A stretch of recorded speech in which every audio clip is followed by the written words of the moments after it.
During a fight, my daughter-in-law screamed, "I hope you die." My son did nothing. They regretted it when I sold the house I gave them. This is my story of betrayal, survival, and the courage to rebuild from ashes. A tale of how I discovered my own strength at 73, when my son and daughter-in-law tried to erase me from existence. Subscribe and comment below where you're watching from. I remember the exact moment my world shattered. Standing on Eleanor's doorstep, clutching a small suitcase containing the remnants of my life, my face marked with dried tears. "My daughter-in-law wished me dead," I whispered, my voice breaking. And my son just sat there in silence. Eleanor's kind face crumpled with concern as she pulled me inside. I'd known her for all of 3 months, yet she was the only person I could turn to after what happened. 3 months earlier, I had been signing papers for a spacious house in Boston. The ink was barely dry when my brother David, always the cautious attorney, placed his hand over mine. "Keep the deed in your name only, Martha," he advised, his eyes serious behind his glasses. "Robert always had his suspicions about that girl. It's just a precaution." I'd felt guilty then, as if I wasn't fully trusting James and Vanessa, but I reluctantly agreed. When I handed the keys to my son James, his face lit up like Christmas morning. "It's a gift," I told him, my heart swelling with maternal pride. "All I ask is for a small room where I can spend my last years close to you." The words, "last years," haunted me now. At 73, I wasn't expecting many more, but I'd hoped they'd be peaceful, surrounded by family. The trouble started small. My personal items mysteriously reorganized. Dinner plans changed without anyone telling me. My blood pressure pills disappeared, only to reappear days later in different bottles. "Mom, Vanessa is just trying to help with your organization," James would say, distracted whenever I tried to broach the subject. Then came the separate, slower Wi-Fi network, specially for you, Martha, so you won't get confused with passwords. The patronizing smile on Vanessa's face made my stomach turn. One night, I couldn't sleep and wandered toward the kitchen for tea. Vanessa's voice drifted from the living room, where she was speaking on the phone. "It's like taking care of a child, only worse," she was saying, laughing softly. "But the house is worth every second of bearing this burden." I froze, my hand on the wall for support. The words struck me physically, like a slap across my weathered face. I wasn't family to her. I was an obstacle, a burden to be tolerated for material gain. I retreated to my room, careful not to make a sound. Sleep wouldn't come as her words echoed in my mind. All those years raising James alone after Robert's early death, working 2 jobs, sacrificing everything so he could have opportunities I never had, reduced to this, a burden, an inconvenience. That night, staring at the ceiling, I made myself a promise. I wouldn't remain a victim. Somehow, I would reclaim my dignity. I just didn't know yet how bad things would actually get, or how far they would push me before I finally broke. The isolation happened so gradually that I barely noticed it at first, like water slowly rising around your ankles before you realize you're drowning. After hearing Vanessa call me a burden, I began paying closer attention. The small indignities accumulated day by day. My morning newspaper disappearing before I could read it. Phone calls from my few remaining friends mysteriously not reaching me. Invitations to family events arriving too late. "Oh, Martha, I told you about the dinner last week," Vanessa would insist, her tone suggesting I was losing my grip. "Don't you remember?" I did not remember, because she had never told me. My bedroom, once my sanctuary, became increasingly foreign. Items would move overnight: my reading glasses, my medication, family photographs. When I confronted Vanessa, her response was always the same. A concerned look exchanged with James, followed by, "We haven't touched anything, Martha. Perhaps you forgot where you put them." I hadn't forgotten. I never forgot. One morning, I found my pressure pills in a different container. I organized them by day of the week, Vanessa explained sweetly when I asked. "It'll be easier for you to remember now." But I noticed the pills looked slightly different, rounder, with a faint yellow tint instead of white. That night, I pretended to take them, but secretly slipped them into my pocket. The next day, I showed them to my pharmacist. "These aren't your prescribed medication, Mrs. Wilson." He frowned. "They're a mild sedative. Where did you get these?" My blood ran cold. Was she drugging me? To what end? When James came home that evening, I tried to talk to him, But as always, he was distracted, glancing at his phone repeatedly. "Mom, I'm sure there's a reasonable explanation," he said, not meeting my eyes. "Vanessa is a healthcare professional. She knows what she's doing. That's what worries me," I replied quietly. Later that week, Eleanor invited me for tea. She'd noticed how rarely I left the house anymore, how I'd stopped attending the neighborhood book club. "You seem different, Martha," she said, serving Earl Grey in delicate cups. "Is everything all right at home?" The kindness in her eyes broke something in me. For the first time, I confided in someone about the accidents happening in the house, how my favorite photographs had been accidentally damaged during cleaning, how I'd been forgotten at a shopping mall for hours. Eleanor listened intently, her expression growing more troubled. "Martha," she said finally, "I was a social worker for 30 years before retiring. What you're describing sounds like elder abuse." "Abuse?" I recoiled at the word. No, James wouldn't. He's not a bad person. He's just blind when it comes to Vanessa.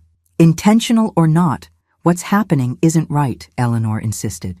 "You should document everything. Dates, times, details." "I can't do that to my son," I protested. But that evening, as Vanessa hosted James's work colleagues for dinner, I understood the necessity of Eleanor's advice. Throughout the meal, Vanessa wove subtle insinuations about my confusion and declining mental state, sharing exaggerated or completely fabricated stories. Last week, she tried to cook breakfast at 3 a.m. and nearly burned the house down, she told them, her voice dripping with false concern. It never happened. When I attempted to defend myself, Vanessa looked at me with practiced compassion. "Oh, Martha, honey, that never happened. You're confusing your memories again." The pity in the guest's eyes crushed what remained of my spirit. My word now carried less weight than Vanessa's, even in my own home. That night, I started keeping a journal. The leather-bound journal became my silent confidant. Every misplaced item, every forgotten message, every subtle slight, I documented it all in meticulous detail. Eleanor had given me the journal, along with a small digital recorder. "Just in case," she'd said, squeezing my hand. I felt paranoid using it, but something deep inside warned me I needed evidence, something beyond my own increasingly doubted word. 3 weeks into my secret documentation, I discovered something that made my blood freeze. I was searching for my missing photo album, the one containing irreplaceable pictures of Robert and James when he was small. When I decided to look in James's home office, I rarely entered this room. It was Vanessa's domain now, though technically James's workspace. The door was unlocked that afternoon. Perhaps she'd grown careless, confident in my supposed confusion. The album wasn't there, but tucked in a drawer, I found something equally valuable. A property assessment report for the house, along with handwritten notes about renovation potential and quick sale recommendations. In the same file, glossy brochures advertised Golden Sunset Assisted Living Facility with circled monthly rates and payment options. The truth hit me like a physical blow. They were planning to put me away, sell my house, the house I bought for them, and dispose of me like an inconvenient piece of furniture. But how could they sell property that was in my name? I continued searching, my hands trembling with both fear and anger. In a locked cabinet, the key hidden predictably beneath a potted plant, I found something truly horrifying. Partially completed forms for mental capacity evaluation. The document listed various episodes of confusion and erratic behavior, all fabricated. Incidents that never happened, witnesses who likely didn't exist. They were building a case to declare me mentally incompetent. I photographed everything with the small camera Eleanor had lent me, careful to leave no trace of my discovery. That night, I made a decision that went against every maternal instinct I'd ever had. I hid the recorder under the living room coffee table, wedging it into a spot where the decorative molding created a perfect hiding place. I went to bed with a racing heart, questioning if I was overreacting. Maybe there was an innocent explanation. Maybe James was just concerned about my well-being. Maybe. The next morning, I retrieved the recorder while Vanessa was showering and James had left for work. With trembling fingers, I pressed play, expecting to hear nothing but household silence. What I heard instead confirmed my worst fears. The doctor said we need more examples of erratic behavior before requesting formal evaluation. James's voice, sounding troubled. "Then we'll create those examples," Vanessa replied coldly. If we start adjusting her medication like we did with your father, we'll see faster results. The mention of Robert paralyzed me. What had they done to my husband? I don't feel good about this, James hesitated. Sweetheart, Vanessa's voice turned seductive but threatening. Do you want that vacation home or not? Once we sell this property and she's properly accommodated, we'll have all the money we need. I felt physically ill, clutching the kitchen counter as the room spun around me. My son's betrayal was almost unbearable, but the implications were clear. This wasn't just about my dignity anymore. It was potentially about my life. That evening, I watched through a crack in my door as Vanessa switched pills in my medication container, confirming every suspicion. Instead of confronting her, I began secretly discarding the tampered medication and sought independent medical help through Eleanor. My journal entry that night contained just 3 words. They're killing me. You need to leave that house, Martha, Eleanor insisted over tea at her kitchen table, her normally gentle voice firm with concern. They're not just emotionally abusing you, they're tampering with your medication. That's criminal. Where would I go? I asked, staring into my untouched cup. At my age, starting over seems impossible. You can stay with me until we figure something out, she offered immediately. I shook my head. I can't put you at risk. If they're capable of this. Eleanor reached across the table and squeezed my hand. I wasn't just a social worker, Martha. Before that, I practiced elder law for 15 years. Trust me, I know how to handle people like your daughter-in-law. That afternoon, Eleanor helped me construct a plan. First, we'd need to confirm my legal standing regarding the house. While she made calls to former colleagues, I continued gathering evidence. I started bringing my own food from a secret stash Eleanor provided, avoiding anything Vanessa prepared. I kept my medication hidden in a hollowed-out book Eleanor had given me, replacing the pills in my regular container with vitamin C tablets that looked similar. For 2 weeks, I played the role they expected, becoming slightly more forgetful, occasionally confused. It was degrading, but necessary. All the while, the recorder captured damning conversations. She's getting worse, Vanessa told James one evening, satisfaction evident in her voice. Dr. Miller says we might have grounds for a competency hearing soon. Dr. Miller, a name I didn't recognize, certainly not my regular physician. Another piece of the puzzle. The breaking point came on a Thursday evening. I'd prepared a special dinner to celebrate James's promotion, pushing through exhaustion and growing paranoia about my safety. I'd spent hours cooking his favorite meal, pot roast with rosemary potatoes, just like I used to make when he was in college. Vanessa arrived home in a foul mood after a tense phone call. She immediately criticized the table I'd set. These plates? Seriously? It's a promotion, not a nursing home lunch. James, visibly uncomfortable with the mounting tension, tried to mediate. Everything looks great, Mom. During dinner, I attempted to join their conversation about James's new colleagues, but Vanessa continuously interrupted or corrected me. That's not what he said, Martha. You need to pay better attention. When I finally managed to share a story about the beginning of James's career, Vanessa accidentally knocked over her wine glass, spilling red wine across the white tablecloth. See what you made me do? Your rambling distracted me. Something inside me snapped. After weeks of documenting abuse, I finally stood up for myself. Stop blaming me for everything. This is my house too. The statement silenced the table. Vanessa, her eyes cold as ice, responded slowly, deliberately. Your house? You're just an ungrateful guest here. I looked at my son, pleading silently. James, are you going to let her speak to me this way? His silence was deafening. Emboldened by James's cowardice, Vanessa stood, leaned across the table, and spat the words that would change everything. I hope you die soon. It would be a relief for all of us. I stared at my son, silently begging him to defend me, to say anything. He simply lowered his head, his silent complicity more painful than any words could have been. That night, I didn't sleep. I listened to their muffled argument through the wall, Vanessa's voice dominant and unapologetic, James's weak protests eventually surrendering. By morning, I knew exactly what I needed to do. I called Eleanor at dawn. It's time, I told her. I need to disappear. I left on a Tuesday morning. Vanessa had an early shift at the hospital, and James had already departed for work after barely acknowledging me at breakfast. The timing couldn't have been better. My escape plan was simple but effective.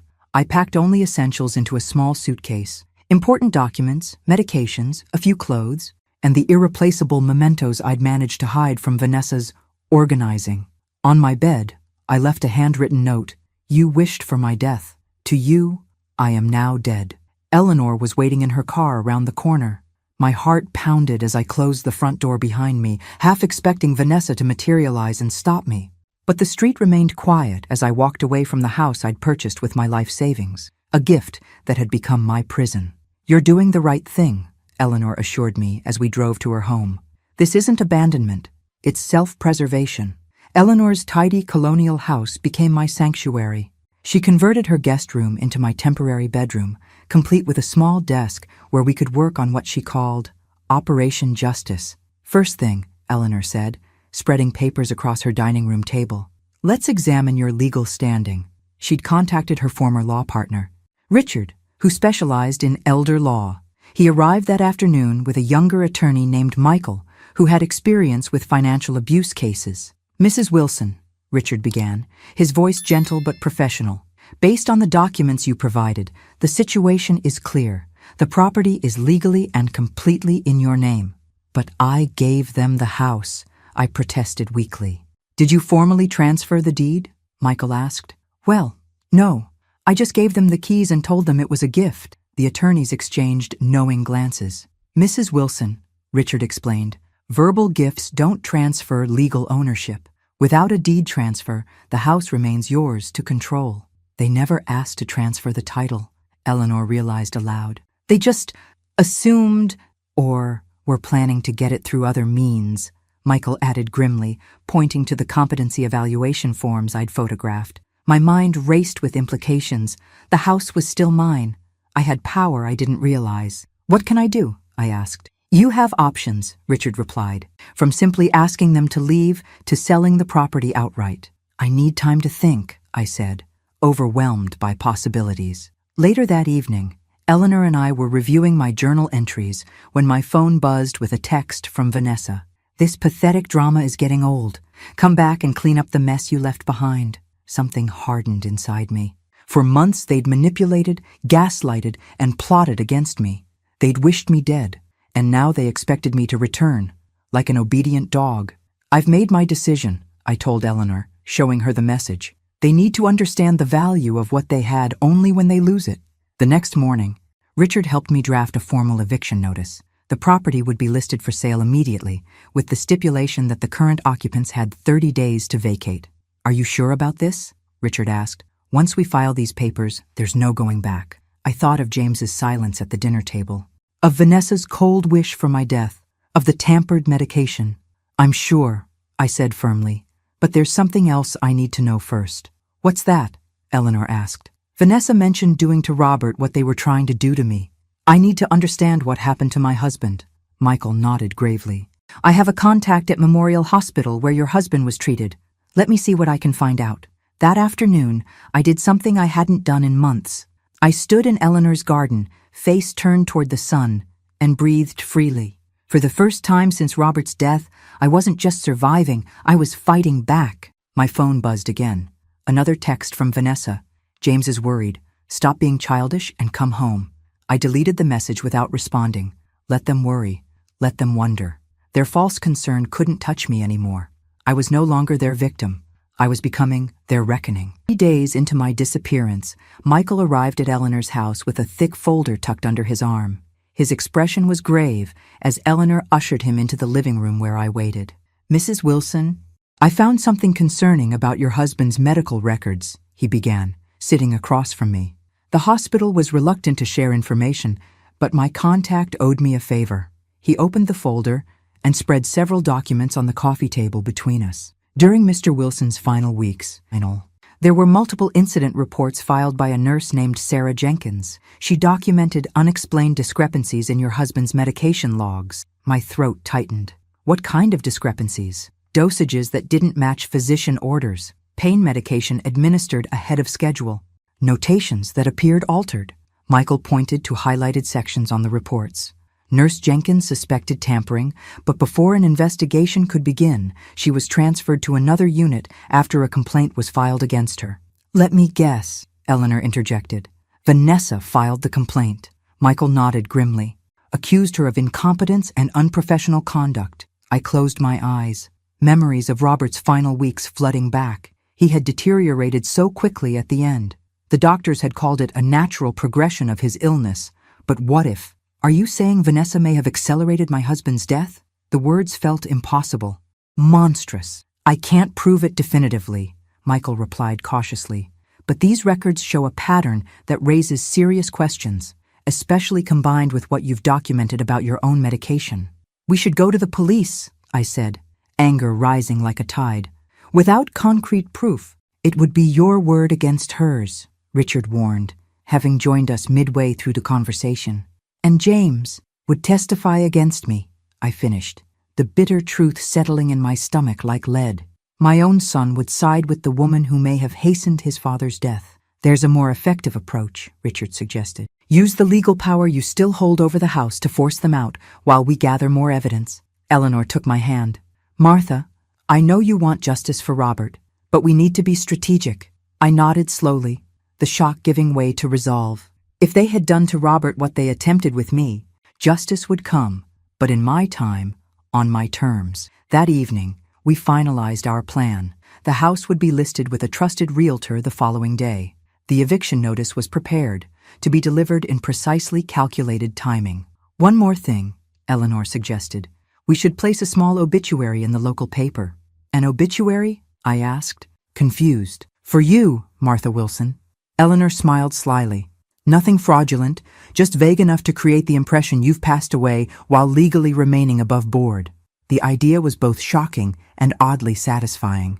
2 days later, a small notice appeared in the Boston Herald. Martha Wilson, 73, passed peacefully after a brief illness. Private services held at family's request. That same day, I signed papers to list my house for sale. The realtor, a friend of Eleanor's who understood the sensitive nature of the situation, promised to handle everything discreetly. We watched the security footage Eleanor's son had installed remotely when James returned home that evening. He brought the newspaper inside, casually flipping through pages as he walked to the kitchen. When he reached the obituaries section, he stopped abruptly, his face draining of color. "Vanessa!" he shouted, his voice tinged with panic. She came running, annoyed at first, then shocked as she read the notice. They made frantic phone calls, to hospitals, to the newspaper, even to distant relatives I rarely spoke with. No one had answers. Their confusion gave me a grim satisfaction. Let them wonder. Let them worry. Let them feel a fraction of the fear they'd instilled in me. Tomorrow, I told Eleanor as we turned off the monitor, they get the eviction notice. For the first time in months, I slept without nightmares. The eviction notice arrived in an elegant navy blue envelope, hand-delivered by a courier service. Eleanor and I watched through the security camera feed as Vanessa, expecting some social invitation, tore it open with a smile that quickly dissolved into shocked disbelief. "James!" Her shriek echoed through the house. "James!" He appeared moments later, running from his home office, alarm evident in his hurried movements. "What? What's wrong?" Wordlessly, she thrust the document at him. We watched as he read it multiple times, his face cycling through confusion, disbelief, and finally, dawning horror. "This is absurd," he stammered. "There must be some mistake." Vanessa was already on her phone, pacing frantically. "Gerald, it's Vanessa Wilson. We just received some ridiculous eviction notice claiming our house has been sold. I need you to fix this immediately." The conversation that followed was a marvel of professional restraint from Gerald, Vanessa's attorney. Even through the tinny audio, we could hear his measured explanation of the legal realities. "Mrs. Wilson, I've checked the property records. The house is registered solely in Martha Wilson's name. If she sold it—" "But she gave us the house," Vanessa interrupted, her voice rising hysterically. "We've been living here for months." "Unfortunately," Gerald replied patiently, "a verbal gift has no legal standing. If the deed remained in her name, legally, the property is hers to sell." The call ended with Vanessa hurling her phone across the room, narrowly missing a crystal vase. "This is your mother's doing," she hissed at James. "She's not dead. This is revenge." James sank onto the sofa, head in his hands. "How could she do this to us, after everything we've done for her?" The irony of his statement made me laugh bitterly. Eleanor squeezed my shoulder in silent support. "Should we send the second package now?" she asked. I nodded. "It's time." The second courier arrived an hour later, delivering a sealed envelope with the letterhead of Eleanor's former law firm. Inside was a handwritten note in my elegant script. "You wished for my death. In return, you will lose only a house. Consider yourselves fortunate for the balance of the exchange." The chaos that erupted after this delivery surpassed even our expectations. Vanessa destroyed a floor lamp, a set of dishes, and James's framed law school diploma in her rage. James attempted to call my cell phone repeatedly, leaving increasingly desperate voicemails. "Mom, please, we can talk about this. Whatever you think happened. I'm sure there's been a misunderstanding." I deleted each message without responding. That evening, for the first time in weeks, I ventured outside Eleanor's house. With a new hairstyle, gray instead of my usual dyed brown, and simple clothes Eleanor had purchased for me, I felt invisible in the best possible way. We drove to a small seafood restaurant in Rockport, a coastal town 30 miles from Boston. "I've always loved the ocean," I told Eleanor as we watched the sunset over the harbor. "Robert and I dreamed of retiring to a place like this." "It's never too late to start again," she replied, studying a real estate brochure she'd picked up. The idea took root immediately. With the proceeds from selling the Boston house, I could afford a modest place here, far enough from James and Vanessa, yet close enough to remain connected to my few friends. Later that night, the realtor called with unexpected news. "Mrs. Wilson, you've received an offer already. Full asking price, cash, with a request for expedited closing." "Who's the buyer?" I asked. "Suspicious. It might be a ploy from James. A couple relocating from Chicago. Connor is their name. They're willing to honor the 30-day vacancy period for current occupants." I accepted immediately. The pieces were falling into place faster than I'd anticipated. Within weeks, I would have the financial means to start over. The house that had become my prison would be sold to strangers, and James and Vanessa would face the consequences of their actions. That night, I wrote in my journal, "Today I reclaimed my power. Tomorrow I build a new life." The weeks following the eviction notice brought unexpected developments. Through our security feed, Eleanor and I witnessed the rapid disintegration of James and Vanessa's relationship. "How could she do this to us?" Vanessa screamed one evening, hurling a vase across the living room. "She betrayed us." James, emerging from what seemed like a fog of denial, replied with surprising clarity, "No, Vanessa, we betrayed her first." Their financial reality was unraveling quickly.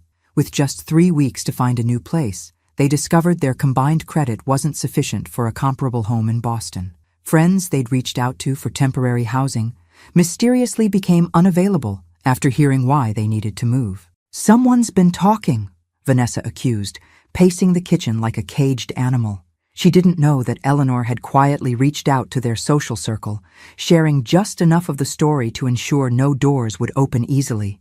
Meanwhile, my own life was transforming.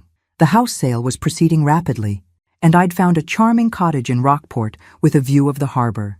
The real estate agent, sensing my urgency, had expedited viewings and paperwork. "It needs some updating," she warned as we toured the property. "That's perfect," I replied.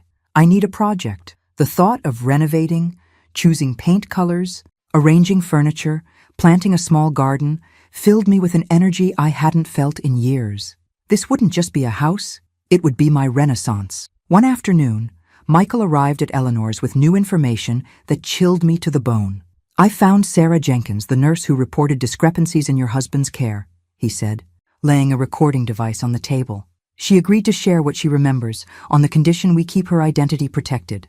The recording revealed details more disturbing than I'd imagined. Sarah described finding Vanessa alone with Robert's IV multiple times, though she wasn't assigned to his care. She noticed that his pain seemed to increase after Vanessa's visits, despite medication that should have controlled it. "The final week was strange," Sarah's voice explained. "Mr. Wilson had been lucid, even improving slightly, then suddenly deteriorated overnight.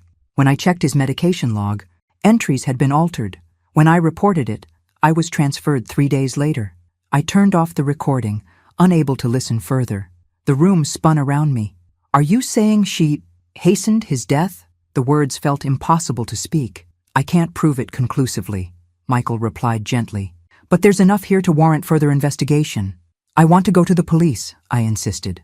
"Without clear evidence of tampering, It would be difficult to prove, Richard cautioned, especially after this much time has passed. But we can't let her get away with this. My voice broke with the weight of this new betrayal. There are other ways to ensure justice, Eleanor said quietly. Ways that don't rely on a criminal justice system that often fails the elderly. She outlined an alternative approach. Document everything. Share information strategically with those who needed to know, like the hospital administration and state nursing board, and focus on rebuilding my life while Vanessa's carefully constructed one fell apart. The eviction is just the beginning, Eleanor assured me. Once she loses the foundation of security you provided, everything else will follow. The next day, we received word that James had been spending hours at the public library, researching legal challenges to evictions. His efforts would be futile. Richard had ensured every document was ironclad, but I felt a twinge of sadness imagining my son scrambling for solutions. That evening, I signed the purchase agreement for the Rockport cottage. The closing would align perfectly with the Boston house sale, allowing me to move directly from Eleanor's to my new home. As I signed my name with a steady hand, I felt Robert's presence beside me, approving. If he had indeed been a victim of Vanessa's machinations, this was part of his justice too. I wish you could see this new beginning, I whispered to his memory, but I'll enjoy it enough for both of us. 2 weeks before the eviction deadline, Eleanor and I made a bold decision. With Richard's legal guidance, we arranged for my personal belongings to be removed from the Boston house while James and Vanessa were at work. Are you sure about this? Eleanor asked, as we watched the movers load boxes into their truck. It feels like poking a hornet's nest. They've had weeks to contact me properly, I replied. All I've received are James's manipulative voicemails and Vanessa's threatening texts. They don't deserve more consideration than this. The movers had strict instructions. Take only items from my bedroom and the boxes in the attic, clearly marked with my name. Everything else would remain untouched. I wasn't interested in the furniture or appliances I'd paid for. Those could go with the house. I wanted only my personal history, the artifacts of my life before this nightmare began. That evening, our security feed captured James and Vanessa's reaction upon discovering my empty room. Vanessa seemed merely irritated at the intrusion, but James sat on my stripped bed for nearly an hour, holding an old photograph that had fallen behind the nightstand, one the movers had missed. For the first time since my departure, I saw genuine regret in my son's expression. It came too late to change my course, but it softened something in my heart I hadn't realized had hardened. The next morning brought unexpected news. Michael called, his voice urgent. Mrs. Wilson, I've been in contact with the state nursing board. Without mentioning names, I described the medication discrepancies in your husband's case and your own experience. They're very interested in speaking with you. Will it lead to an investigation of Vanessa? I asked. Potentially, yes. Especially if we can locate other patients with similar experiences. The possibility of holding Vanessa accountable for Robert's treatment kindled a fire in me. That afternoon, I gave a detailed statement to a nursing board investigator, providing dates, medication names, and all the evidence I'd gathered. The investigator seemed particularly disturbed by the recorded conversation about adjusting my medication like we did with your father. This suggests a pattern of behavior, she noted grimly. We take these allegations very seriously, Mrs. Wilson. Meanwhile, the closing date for both properties approached. My Rockport cottage would be mine in just 10 days, and the Boston house would officially belong to the Connors a week after that. Eleanor helped me shop for essentials for my new home, practical things like kitchen supplies and linens, but also small luxuries I'd denied myself for years. A plush reading chair, artwork for the walls, garden tools for the small plot overlooking the harbor. You deserve this, she insisted, when I hesitated over what felt like extravagances. After everything you've been through, you deserve joy. The concept felt foreign after months of being made to feel burdensome. Unwanted joy. Could I really claim that again at 73? That evening, a final package was delivered to the Boston house. Inside was a legal document informing James and Vanessa that any remaining belongings must be removed by the eviction date, along with a cashier's check for $5,000. A parting gift, I'd told Richard. Not because they deserve it, but because I need to close this chapter completely. The gesture wasn't about generosity, it was about freedom. With this final act, I was purchasing my emotional release from obligation. They could no longer claim I'd left them destitute or without options. The security feed showed James staring at the check for a long time before Vanessa snatched it from his hands. "At least your mother has some decency left," she snapped. "This will barely cover our moving expenses." James didn't respond. Instead, he pulled out a small box from the hall closet and began sorting through old photographs, images from his childhood, his graduation, his wedding. His fingers lingered on a picture of us together on his 10th birthday, both of us grinning beside a homemade cake. For a moment, I wondered what might have been if he'd found his voice earlier, stood against Vanessa's manipulations. But the past couldn't be rewritten. We could only move forward from where we stood, and I was standing on the threshold of a new life. Moving day arrived with unexpected emotions. As I packed my temporary belongings at Eleanor's house, a peculiar melancholy settled over me. Not regret, I had none about my decisions, but a mourning for what should have been. A son who protected rather than betrayed. A family bond that withstood challenges rather than dissolving at the first test. "You're allowed to feel sad, Martha," Eleanor said, noticing my silence as I folded clothes. "Righteous actions don't eliminate grief." The drive to Rockport was quiet, the radio playing soft classical music as we followed the moving truck. My new cottage appeared on the horizon, its weathered shingles and blue door welcoming me home. The small garden needed attention, and the interior would require fresh paint, but it was mine, a sanctuary earned through pain and resilience.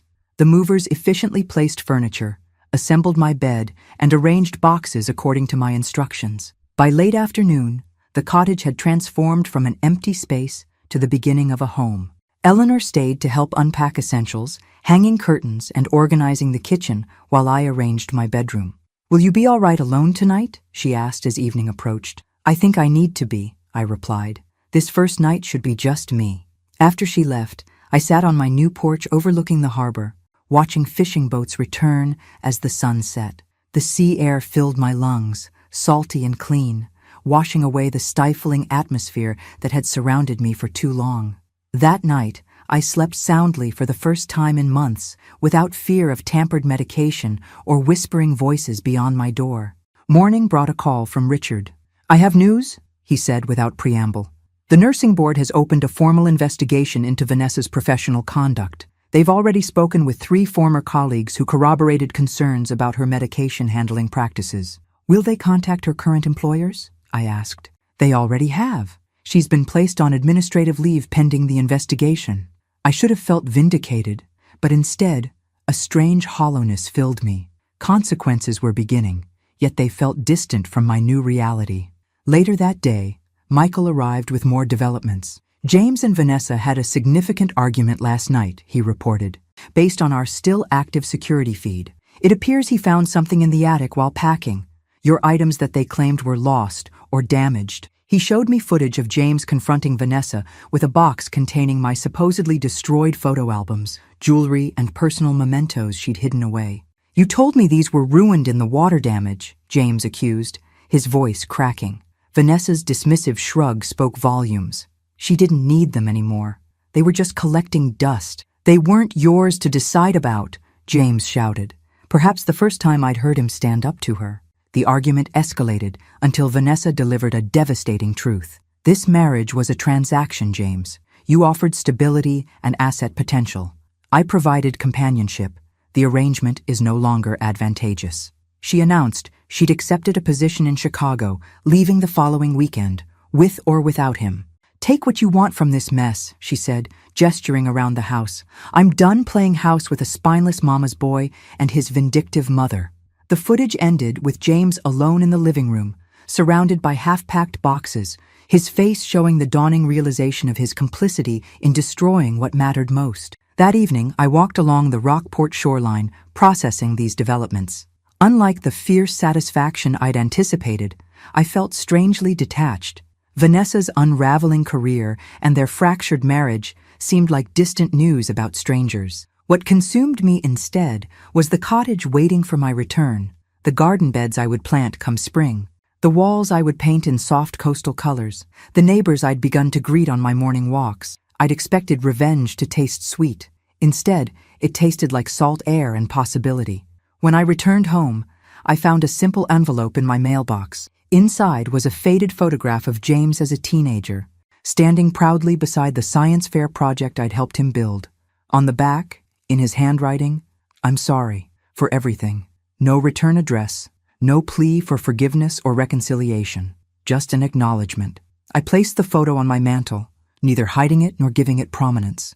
Like James himself, it would exist in my life, acknowledged but no longer defining my days. The first frost of autumn touched Rockport, glazing my garden in delicate white. 3 months had passed since I moved into the cottage, and already it felt more like home than the Boston house ever had.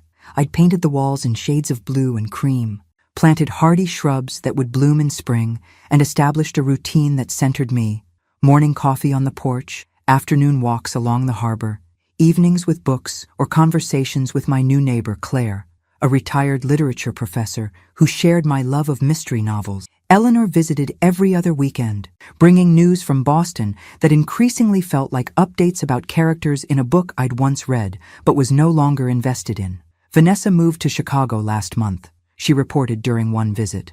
The nursing board investigation is still ongoing, but she found work at a private clinic where they either didn't check references or didn't care.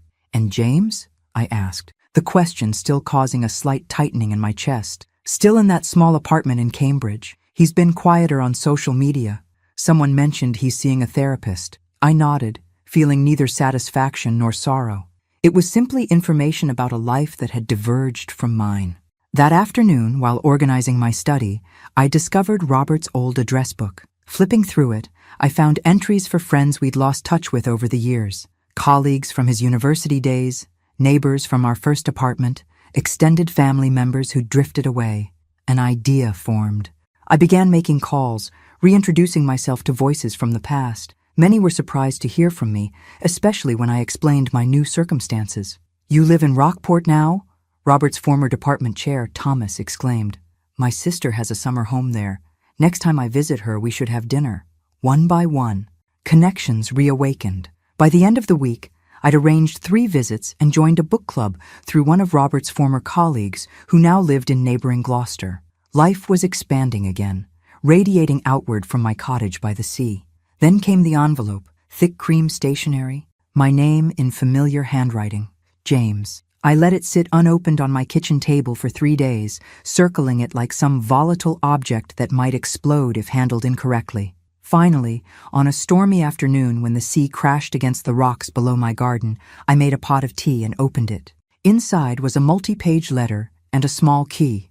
"Mom," it began simply. He wrote of his gradual awakening to what had happened, how Vanessa's manipulation had been so subtle he'd barely noticed his own transformation from protective son to complicit enabler.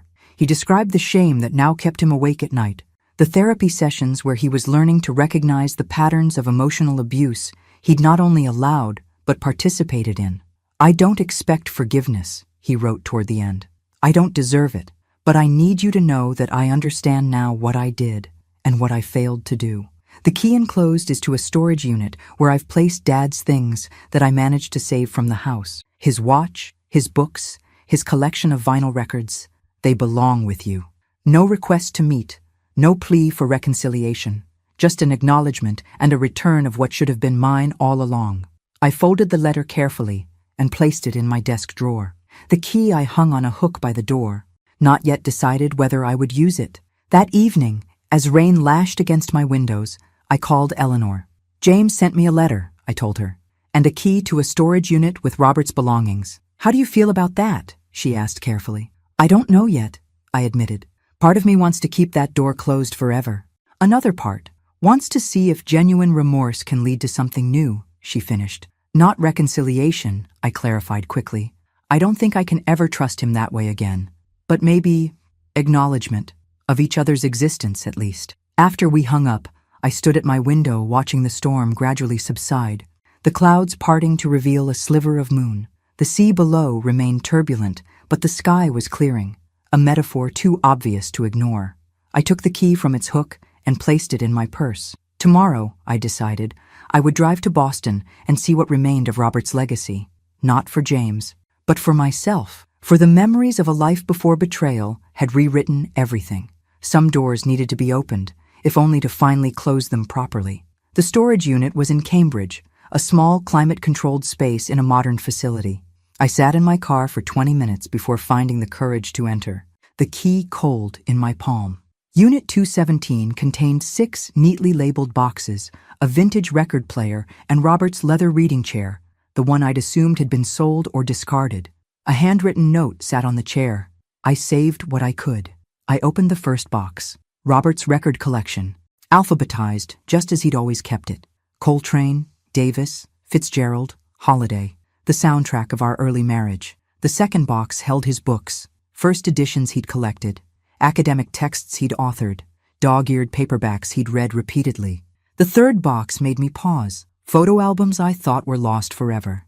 Our wedding, James's childhood, family vacations, the visual archive of our lives together. In the fourth box, I found Robert's watches, cufflinks, and the fountain pen set I'd given him for our 30th anniversary.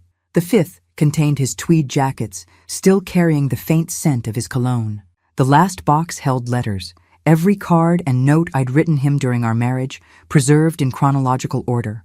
I sat in Robert's chair, surrounded by these artifacts of our shared life, and finally allowed myself to weep, not from sadness or anger, but from the realization that these treasured items had been rescued. James had salvaged these pieces of his father, preserved them while he was still under Vanessa's influence. It suggested a core of the son I'd raised had remained intact even during his worst betrayal. After 3 hours organizing and examining each item, I made arrangements for everything to be delivered to Rockport the following week.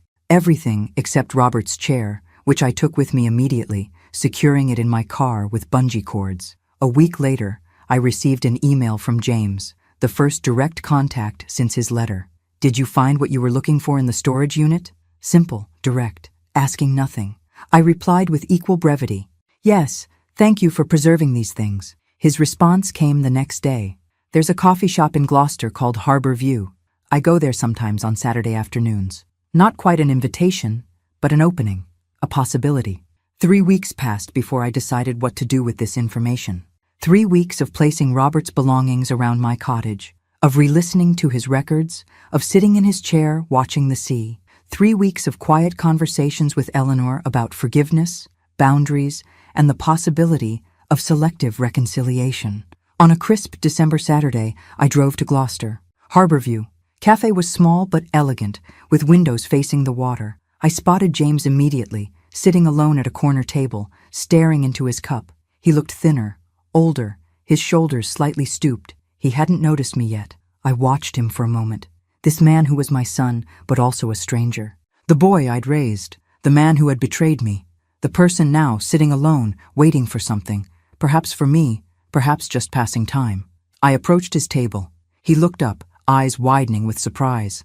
I didn't think you'd come, he said, half rising. Neither did I replied honestly, taking the seat across from him. Silence stretched between us, filled with unspoken words. You look well, he finally said. Rockport agrees with you. Yes, I nodded. I've found peace there. More silence. Mom, he began, his voice catching. I know I don't deserve your forgiveness. I raised my hand, stopping him. You're right. You don't. He flinched but nodded. But deserving has nothing to do with forgiveness, I continued. Forgiveness is something I give myself, not you. It's about releasing the hold that anger has on me. Have you? He asked softly. Forgiven me? I'm working on it, I answered truthfully. Every day. I took a sip of water, gathering my thoughts. Do you know what hurt the most, James? Not Vanessa's words, your silence. When she wished me dead, you said nothing. His eyes filled with tears. I know. I have no excuse. No, you don't, I agreed. And I may never completely trust you again. But you're still my son. I reached into my purse and removed a small wrapped package. This was your father's pocket watch. He would want you to have it. James stared at the package but didn't take it. I don't deserve this either. No, I said, placing it on the table between us. But it's yours nonetheless. We talked for an hour, not about reconciliation or the future, but about simpler things. My garden, his new position at a smaller law firm, books we'd read recently, the boundaries of our new relationship forming with each careful sentence. When I rose to leave, he asked, "Can I call you sometime?" Yes, I said. Not often, not yet, but sometimes. Walking back to my car, I felt neither triumph nor closure, just the quiet acknowledgement that life continues to evolve, that relationships transform, that healing comes not from grand gestures, but from small moments of truth. That evening, I sat in Robert's chair on my porch, watching the winter sun set over the harbor. The chair fit perfectly in the space I'd created, just as I now fit perfectly in my new life. Not because everything had been resolved or forgotten, but because I had finally learned what truly belonged to me, my dignity, my choices, my power to define my own worth. The betrayal that nearly destroyed me had instead become the foundation for something unexpected, a life built entirely on my own terms. And that, I realized, was the most profound victory of all. Thanks for listening. Don't forget to subscribe and feel free to share your story in the comments. Your voice matters.